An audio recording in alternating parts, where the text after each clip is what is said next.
Assalamualaikum warahmatullahi wabarakatuh. Perkenalkan, nama saya Ayunda Sylvia Muzayana, NIM D2019-5068.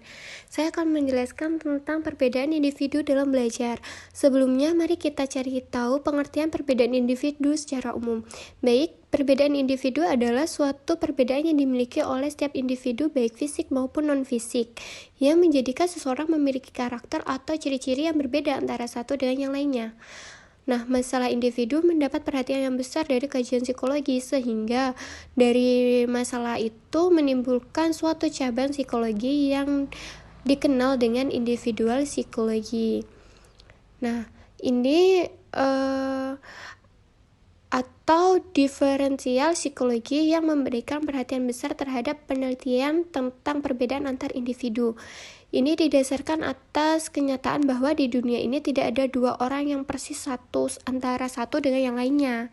Nah, adapun pengertian individu menurut para ahli, di sini saya akan menyebutkan dari menurut Webster's, individu merupakan suatu yang tidak dapat dibagi atau disebut undivided, tidak dapat dipisahkan keberadaannya sehingga makhluk sebagai makhluk yang pilah, tunggal, dan khas.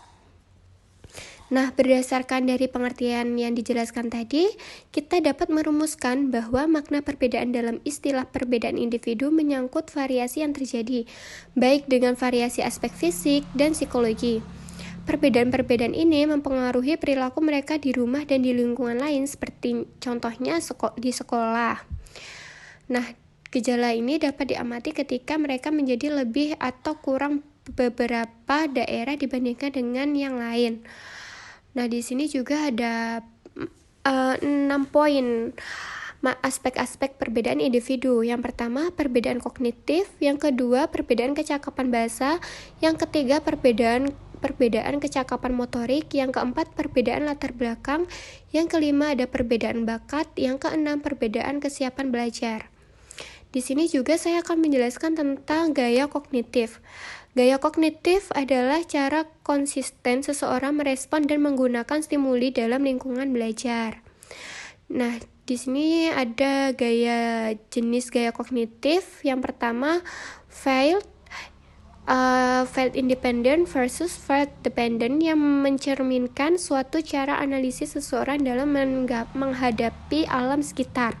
Yang kedua, ada gaya pembentukan konsep, yang mencerminkan ciri-ciri individu dalam menggunakan suatu jenis rangsangan tertentu yang hubungannya sebagai asa untuk membentuk konsep.